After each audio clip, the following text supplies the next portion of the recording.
Hai Sobat Pintar, balik lagi bersama saya Chris di Duit Pintar. Belakangan ini banyak yang bahas soal AI, banyak sekali tools-tools yang mengguncang dunia. Bahkan banyak sekali yang takut akan kehilangan pekerjaannya dan bakal digantikan oleh AI. Terutama di dunia korporasi banyak sekali saat ini yang mempertimbangkan penggunaan AI dalam operasionalnya. Tujuannya agar mereka dapat beroperasi dengan lebih efektif dan lebih efisien. Tentunya sebagai karyawan banyak yang takut akan diputus hubungan atau di PHK, sehingga banyak sekali yang mulai berpikir, gimana nih kalau misalnya ternyata AI yang menguasai dunia dan akhirnya nggak ada karyawan lagi. Di episode hari ini kita akan coba membahas mengenai AI, kita akan bahas gimana cara memaksimalkan penggunaannya agar kita tidak dapat tergantikan. Sedikit petunjuk saja, bahwa menurut saya sih kita masih belum dapat digantikan. Tentunya ikuti episode hari ini hingga habis ya. Episode hari ini disponsori oleh Reku.id. Link pendaftarannya di kolom deskripsi ya.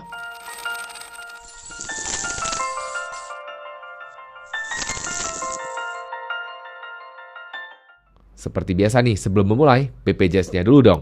Bayar pakai jempol, share, dan subscribe saja. Episode dari Duit Pintar nggak akan saya upload setiap hari Senin ataupun hari Kamis ya.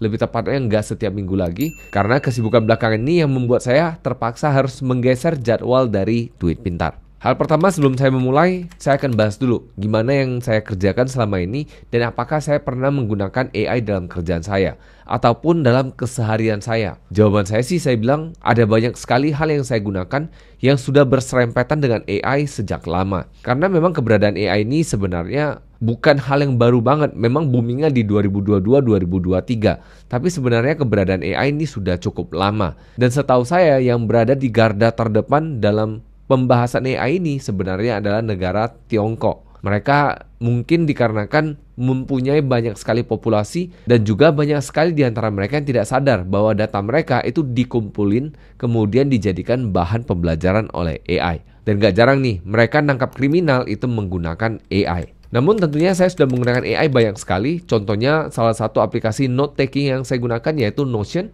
yang sudah mengintegrasikan AI, namanya Notion AI. Kemudian salah satu aplikasi yang saya gunakan setiap hari untuk kerjaan saya yaitu Grammarly, itu juga memiliki AI di dalamnya.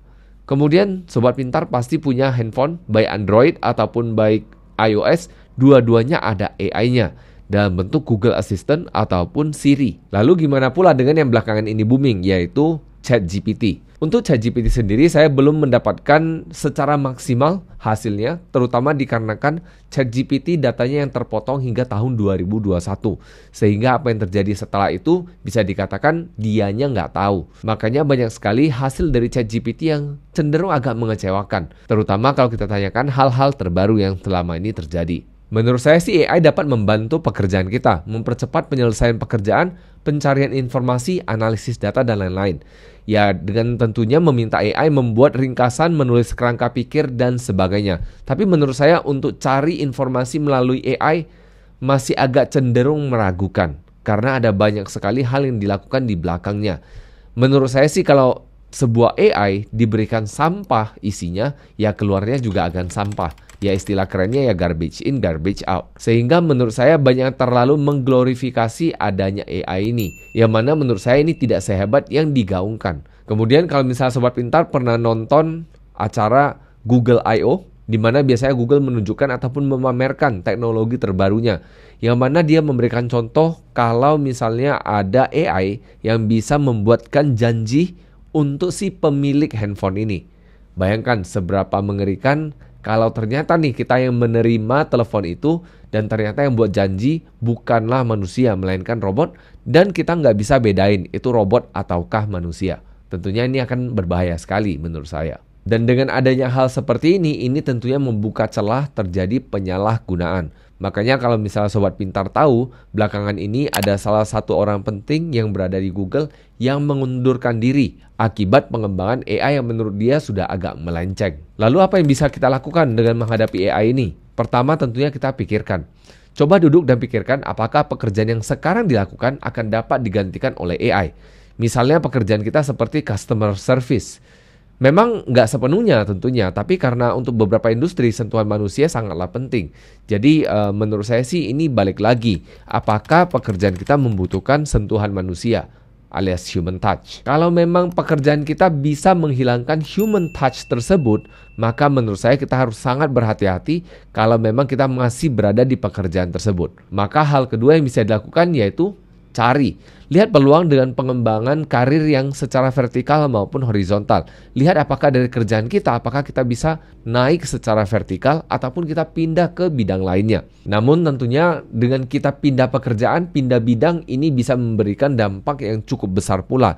Tentunya kita harus belajar hal yang banyak sekali dan mungkin saja tanggung jawabnya akan jauh berbeda. Tentunya menurut saya untuk pekerjaan-pekerjaan yang masih membutuhkan human touch ini akan memberikan kita waktu yang lebih panjang untuk bisa lebih AI proof ataupun lebih tahan terhadap perkembangan dari AI ini. Tapi untuk pekerjaan-pekerjaan yang tidak membutuhkan human touch lagi, menurut saya ini akan sangat berbahaya sekali. Dan yang ketiga tentunya upgrade. Tingkatkan skill kita supaya kita bisa menjadi lebih baik dari pekerjaan kita yang sekarang. Ataupun paling tidak sudah memiliki bekal ketika hendak berpindah ke vertikal lainnya. Ataupun ke bidang pekerjaan lainnya. Jadi kalaupun kita pindah, paling enggak kita pindah enggak di level yang bawah-bawah banget. Contoh nih ada teman saya, memang bukan berhubungan dengan AI, tapi ini berhubungan dengan pindah pekerjaan. Dulunya dia adalah editor video. Pengalamannya tentunya bekerja di bidang broadcasting atau penyiaran TV. Kemudian bekerja di satu perusahaan dengan saya, dia utamanya menjadi video producer ataupun video spesialis. Setelah itu, dia berpikir bahwa pekerjaannya itu tidak akan membuat dia bisa berkembang lebih jauh lagi, alias udah mentok. Jadi yang dia pikirkan adalah dia belajar software development. Dalam hal ini tentunya di bidang AI. Dalam hal ini saya bukan encourage teman-teman untuk pindah ke bidang AI, tapi ini belajar gimana cara dia berpindah. Jadi cara dia berpindah ketika dia menjadi video producer, dia juga belajar software development walaupun memang kebetulan berbidang AI. Kemudian setelah itu dia pindah ke perusahaan lain memang di level yang lebih bawah. Tapi paling nggak dia belajar, dia ambil pengalamannya dulu sebelum akhirnya memberanikan diri untuk pindah ke beberapa perusahaan lagi untuk mendapatkan posisi yang jauh lebih tinggi. Jadi itu adalah beberapa tips yang mungkin Sobat Pintar bisa lakukan. Lalu apakah AI dapat menggantikan manusia untuk jangka waktu dekat ini? Menurut saya sih untuk jangka waktu pendek belum tentu. Dan banyak pekerjaan yang masih tidak dapat digantikan oleh AI. Namun mungkin di masa mendatang ada banyak sekali pekerjaan yang tentunya seperti yang saya ucapkan tidak membutuhkan human touch. Ini bisa digantikan oleh AI. Alasan-alasan saya kenapa mengatakan seperti itu ya pertama tentunya karena AI belum bisa memberikan respon tulisan ataupun hasil yang terlihat secara alami yang masih kelihatan asal comot. Yang mana tentunya ini dapat kita lihat ataupun dapat kita rasakan masih belum natural. Walaupun memang nggak sepenuhnya seperti itu. Tapi kasusnya masih banyak. Kelihatan kok memang kalau hasil yang dibuat oleh AI sama manusia ini akan ada perbedaannya. Kemudian yang kedua adalah keandalan hasil kerjaan AI yang masih dipertanyakan. Contohnya nih, kalau misalnya Sobat Pintar cari tahu tentang saya, Christopher Tahir, cari di find.com, find-nya phind.com. Sobat Pintar cek, itu ada data yang benar, ada data yang salah. Makanya kenapa saya bilang masih bisa asal comot dan keandalannya masih dipertanyakan. Dipertanyakannya karena sering sekali nggak dikasih tahu nih sumbernya dari mana. Dan pada akhirnya kita akan balik ke google.com lagi. Jadi itu yang membuat saya memperkirakan bahwa AI masih belum bisa digunakan secara sepenuhnya.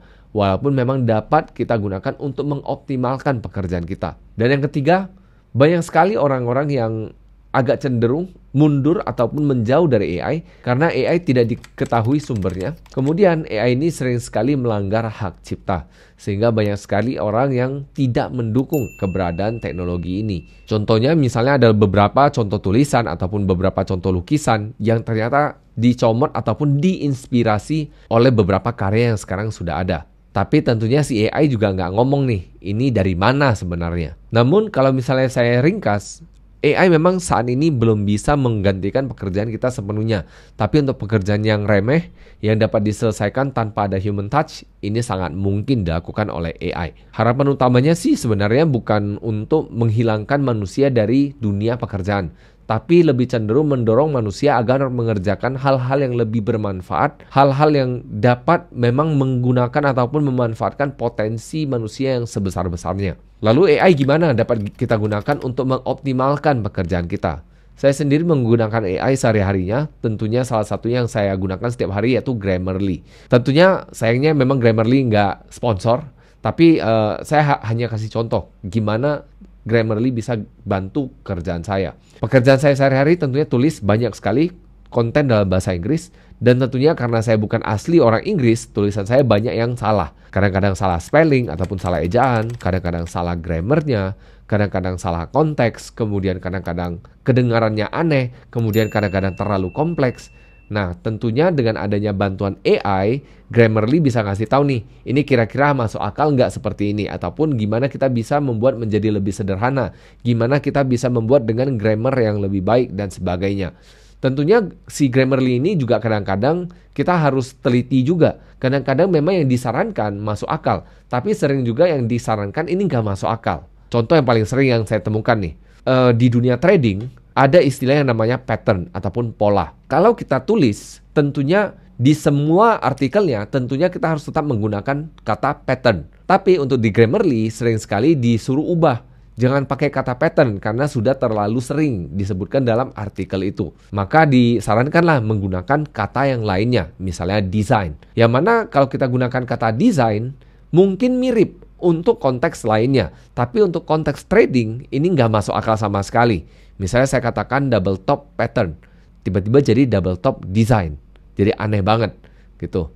Jadi ini adalah beberapa contoh yang menurut saya masih belum sempurna, yang masih membutuhkan manusia campur tangan. Sehingga kalau memang kita mau menggunakan AI, bukan hanya untuk membantu pekerjaan kita, tapi kita harus cek juga kembali apakah hasilnya ini masuk akal, hasilnya ini memang sudah benar. Karena banyak sekali dari hasil AI ini masih dipertanyakan menurut saya. Jadi untuk menyimpulkan episode hari ini, AI saat ini memang sudah dapat membantu pekerjaan kita untuk membantu menyelesaikan dan mempercepat pekerjaan kita. Tapi untuk AI sendiri masih banyak yang tidak dapat diselesaikan dengan andal. Banyak sekali yang harus kita cek atau harus kita campur tangani. Dikarenakan AI sendiri juga bukan hal yang sudah sempurna. Tergantung sekali dengan data yang diinput. Kalau memang data yang diinput atau dimasukkan adalah sampah, hasilnya juga akan sampah. Kemudian memang AI diharapkan bisa menggantikan beberapa pekerjaan manusia. Namun menurut saya belum dapat sepenuhnya digantikan, terutama untuk pekerjaan-pekerjaan yang membutuhkan human touch. Sehingga harapannya ya agar manusia bisa mendapatkan ataupun melakukan pekerjaan yang lebih bermanfaat, yang tidak begitu repetitif, yang dapat memaksimalkan potensi manusia secara seutuhnya.